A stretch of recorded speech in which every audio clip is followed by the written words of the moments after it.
Hello, welcome back, my favorite movement enthusiast, to today's session of crawling movements. If you've ever been to this channel before, you definitely know that I am a strict believer in not every exercise being created equal. There are really bad exercises and there are really beneficial exercises. However, there are a handful of exercises that have way more benefits and multiple aspects than many of their counterparts. And one of these is crawling exercises. So many benefits that would be hard to put them all into one single video. Endurance, strength, control, flexibility, a better mind-muscle connection, and a better feeling in general when it comes to experiencing your body, putting it into different situations that require a lot of the aforementioned aspects. And your increased quality in life when practicing them is more than enough to get you on track to put these exercises into your own routines. Which is why today I want to share some of these absurdly effective crawling exercises to help you advance in the aspects we mentioned before in a way that is not only more holistic, but also a little bit more fun. Open up many more training aspects for you to both enjoy as well as explore. So if you're ready, let's have some fun. So to get started, all we want to do is lay down and we're going to bring all four up towards the ceiling. And then we're going to simulate with zero impact on our joints, just some very short but precise movements. We have the symmetrical movement patterns, which we're also going to do later. We have the asymmetrical movement patterns, which we're also going to work later. And being able to do those without being oriented on the ground and without putting any pressure on our musculature and requiring the minimum amount of both strength as well as endurance itself is a pretty good way to get your brain primed for the movement patterns before we get started.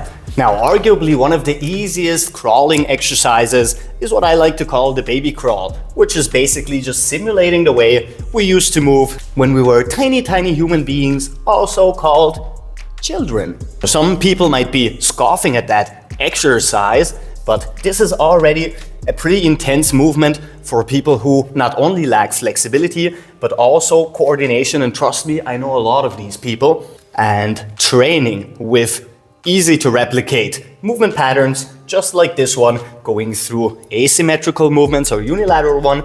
Left side moves with the right side and right side moves with the left side.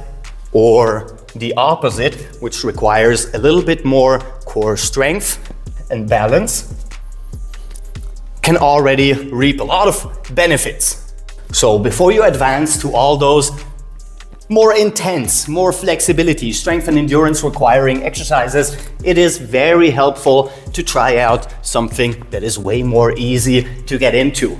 Which means that our next level or next move from here should be raising our knees from the ground. And we will do two different patterns when it comes to this movement. And we're going to break them up into both symmetrical and unilateral or asymmetrical movement patterns. Number one, we're going to raise our knees and we're going to keep our hips low.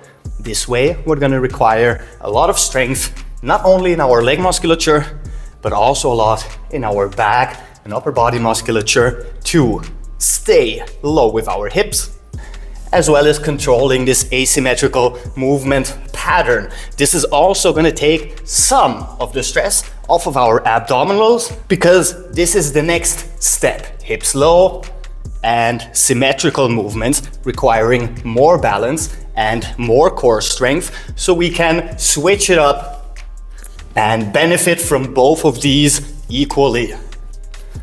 Long, controlled, slow movements. Having kept our hips low to create more stress on our lower body musculature, we will now move them up, putting more strength dominance, not only on our upper body, but also adding the tiniest bit of flexibility aspect to our posterior chain in our legs. Now here, we want to keep our back in a neutral, or at the very least semi-neutral position, meaning that we have to flex our spinal erectors to keep that back straight, which is in turn gonna increase the stretch we got on our hamstrings as well as on our calf musculature the more we push our heels into the ground. And of course, same thing goes for the symmetrical movements where we move the right hand with the right foot and the left hand with the left foot, adding all the benefits we had with the asymmetrical ones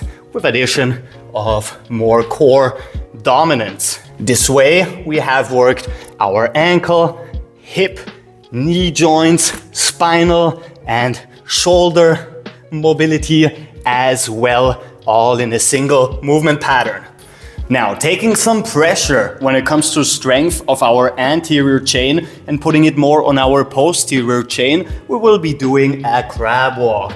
All we need to do for this is lean back. Now, of course, you can get into this position from a seated one as well. Turn your hands outwards and we're gonna move asymmetrically once more. Not only will we be flexing our posterior chain to raise our hips just the slightest bit, we will have to keep them flexed in conjunction with our core and move. Right hand, left foot, and left hand, right foot. We are working with extended arms for now, because the lower we go with our arms bent, the more strength we will require. And for the beginning, it is way more advisable to just keep them straight. Now we have also noticed we're not only working forward, but also backwards to increase this coordination aspect we get from these crawling exercises. Because all of these holistic movement patterns require a lot more coordination, and doing it forward, pretty easy compared to doing them backwards. And this is why we started doing the crab walk backwards before, because this is one of the easier ones to replicate into both directions. Now, while this particular animal is not really connected to crawling, the giraffe walk requires a lot of posterior chain flexibility, especially in our lower body. And combining that with the same asymmetrical movements is not only really interesting, but we're also strengthening our hip flexors and our quads in a way that we wouldn't be able to if we kept our legs bent always. It's a fun change of pace to put a little bit more focus on flexibility instead of the strength, coordination, and endurance aspects that we get from crawling. Keep those legs as extended as possible. If your heels raise, that just means that your ankles aren't flexible enough yet, but I will get better over time. And now it is time to add some of my favorites, and those are ape-like lateral crawling movements. For one, we need to be in a deep squat or resting squat starting position, which means that we're already pretty close to the ground, requiring a lot of flexibility to even be able to get into this movement pattern, which if you don't have the mobility to get into a deep squat, this video up here will get you there. With that said, we are moving laterally, asymmetrically, opening up our hips when moving sideways. We have a lot of nice feeling flexibility in our hip joints, in our knee joints, in our ankle joints, and of course with our upper body as well, going through admittedly tiny ranges of motion in our shoulders, but working with extended arms, working with bent arms, and adding short lateral movements with longer lateral movements for more adductor stretches and more flexibility.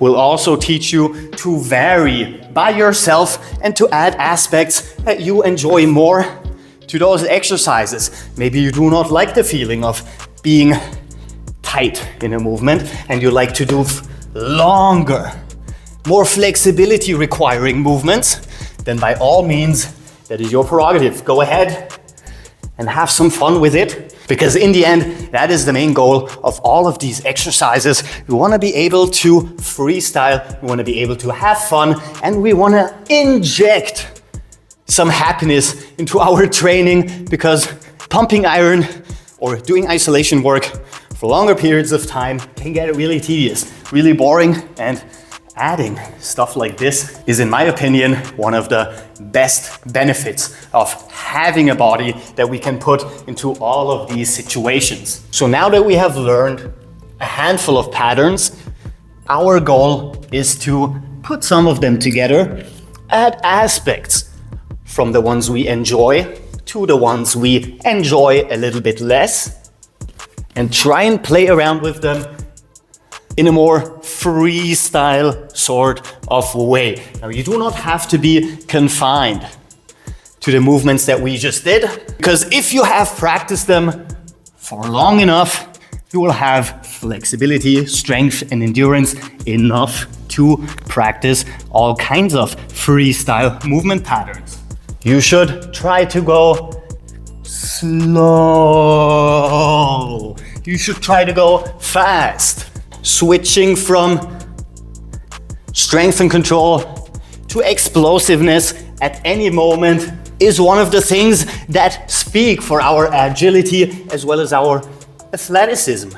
And once you have played with them a little bit, you will be more than capable of switching it up at any moment for maximum benefit, fun, strength, fitness, athleticism, and all the other adjectives that I could tack onto those movement patterns to make me sound a little bit more sophisticated. So try them out, mix and match, but whatever you do, try and have some fun with it, because those are some of the movements we used to do as little kids, and we used to have a lot of fun when doing them. And I think injecting that same amount of fun with the same exercises that we are doing can be a lot more beneficial to your training regimen. But with that said, sadly, once again, this is all the time I have left for you today. However, if you like the video and subscribe, and please check out other videos on this channel, because we literally have new ones every single day. And I will see you guys tomorrow. Captain Cairo. Peace out.